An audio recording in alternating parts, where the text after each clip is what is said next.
уважаеми гости, съмишленици, партньори, колеги! С особено вълнение провеждаме тази годишната конференция, на която отбелязваме 6-та годишнина на съсловната ни организация. Изминалата година беше белязана с много предизвикателства пред нас, помощник-фармацевтите.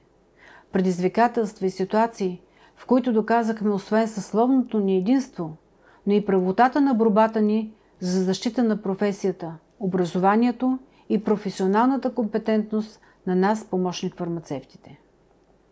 Въпреки доброто си образование, което се дава за пример в европейските държави, и на фона на реалната професионална дейност, която изпълняваме в открити и болнични аптеки, дрогерии и аптеки в малките населени места, вместо политическа воля за промяна в законодателството, което да регламентира нашата професионална дейност, станахме свидетели на абсурдни и неприемливи послания към обществото и пациентите по отношение на нашата професионална подготовка. Това беше тест за нашето професионално достоинство и съсловна решимост да отстояваме правата си на фармацевтични специалисти. С решение на Националния съвет стартирахме регионални пресконференции, на които чрез медиите запознахме обществото с образованието и реализацията ни в България, а също и с европейските практики и международни стандарти. Последваха пресконференция Българска телеграфна агенция, където обявихме предупредителни протести в цялата страна. Стартирахме национална подписка, в която се ангажираха колегите от цялата страна. Подготвихме флаери, които информираха пациентите за нашето образование, професионални знания, европейски стандарти. В подписката се включиха пациенти, съмишленици, население в малките населени места. Подкрепа си дадоха целите общини, пациентски организации, магистър-фармацевти, с които работим в екип, работодатели, синдикати.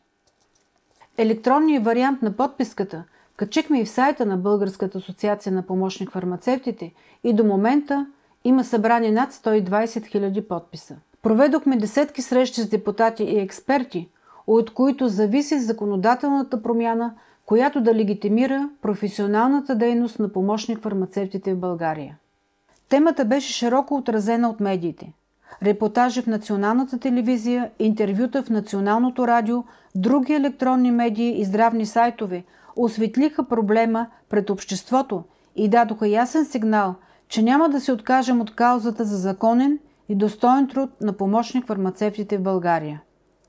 И докато в България търсихме политическа подкрепа и политическа воля за промяна, получихме подкрепа от Брюксел, от Европейската асоциация на аптечните техници. Още в първата ни среща с Кристиян Оматош и Жоал Жоаким през април 2024 година, те бяха озадачени, че в България професионалните правомощия на помощник-фармацевтите са рестриктирани, въпреки завидното им образование. Последваха още няколко онлайн срещи с колеги членове на Европейската асоциация, а на 25 септември 2024 година получихме покана за редовни членове на асоциацията. Силно мотивирани, през октомври 2024 година организирахме изнесен семинар в Коимбра, Португалия, където на 15 октомври, когато се отбелязва Международния ден на аптечните техници, връчихме официално документацията на Българската асоциация на аптечните техници за редовно членство в Европейската асоциация. Срещата беше много вълнуваща и ще бъде запомнена с колегиалното и гостоприемно отношение към нас. Освен това, имахме възможността да посетиме и Музея на фармацията в Лисабон. Подкрепата, която получихме от Европейската асоциация на аптечните техници, беше адресирана освен към нас, но и към председателя на Народното събрание доцент Киселова, министър-председателя Росен Желязков и министъра на здравеопазването доцент Кирилов. Каузата ни беше подкрепена на 9 май 2022 година от доктор Скандер Села и доцент Околийски, тогавашни представители на офиса на СЗО в България, а през февруари 2025 година препотвърдена от госпожа Нела Вампорова, настоящ представител на СЗО в България. За първи път бяхме поканени да участваме в проучване за работната сила в здравеопазването в България, а помощник-фармацевтите бяха включени в анкета за условията на труд и работна среда. Проблемът с законодателството в България беше обсъден и на среща, проведена през февруари 2025 г.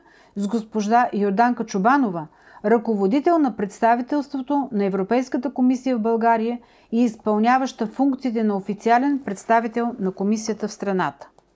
Търсейки подкрепа за достоен и законен труд на помощник-фармацевтите в България, намерихме съмишленици в лицето на Българска асоциация на специалистите по здравни грижи и Българския съюз на лекарски асистенти и фелшери. Дългогодишно неглижирани проблеми на съсловията ни от страна на институциите ни обединиха и на 6 януари 2025 г. подписахме споразумение за съвместни действия в защита на професиите ни. На 14 януари проведохме съвместна пресконференция в Българска телеграфна агенция и под мотото "Обединени в защита на професиите ни и здравето на пациентите" заявихме своята решимост за постигане на промяна в българското законодателство. Обявихме отворено писмо до председателя на Народното събрание доцент Киселова, президента Румен Радев и министър-председателя Димитър Главчев. Последва светкавична реакция от председателя на Комисията по здравеопазване професор Ангелов. На срещата, която проведохме на 16 януари 2025 г., връчихме нашите предложения за промяна в Закона за лекарствените продукти в хуманната медицина, Закона за здравето и Закона за здравното осигуряване. Последваха срещи с експерти в Националната здравноосигурителна каса, с министъра на здравеопазването доцент Кирилов, с Български лекарски съюз, с председателя на Сдружението на ректорите на медицинските университети професор Димитров, с заместник министъра на здравеопазването доктор Бойко Пенков.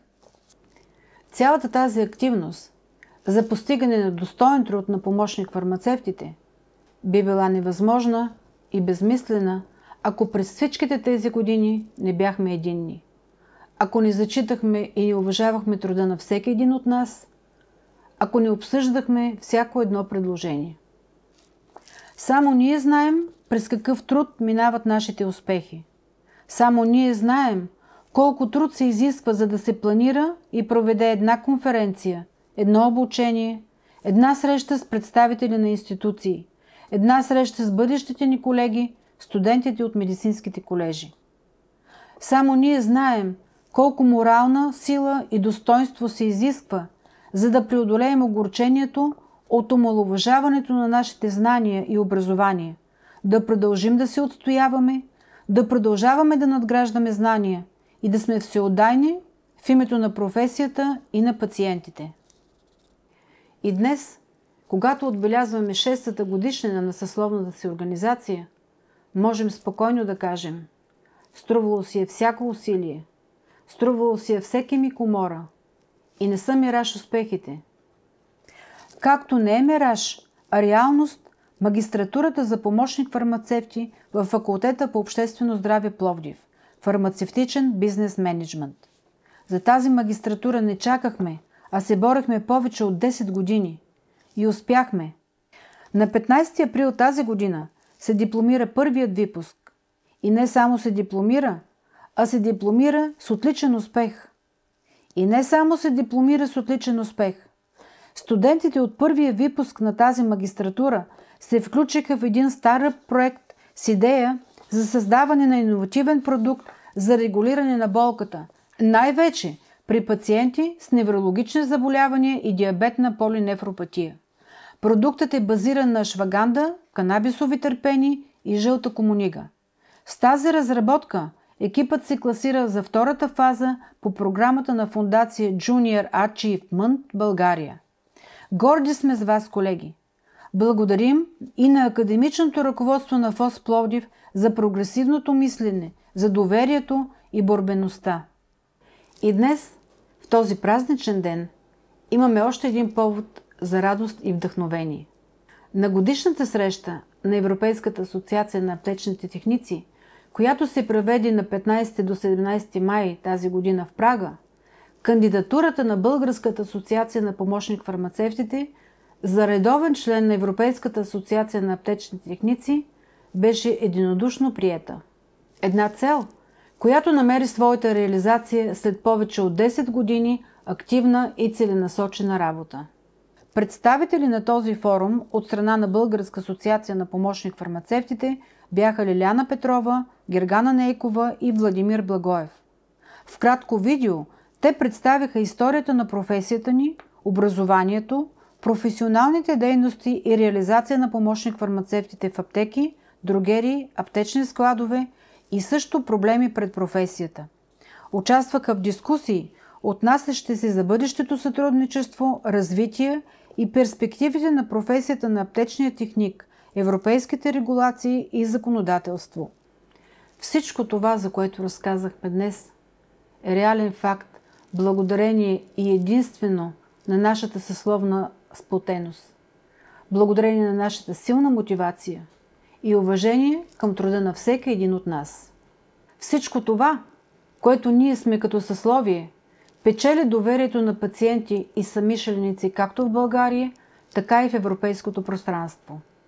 И сме силно убедени, че посветени на справедливата ни кауза за достоен и законен труд на помощник-фармацевтите в България, ще постигнем същия успех, който постигнахме и за други наши стремежи.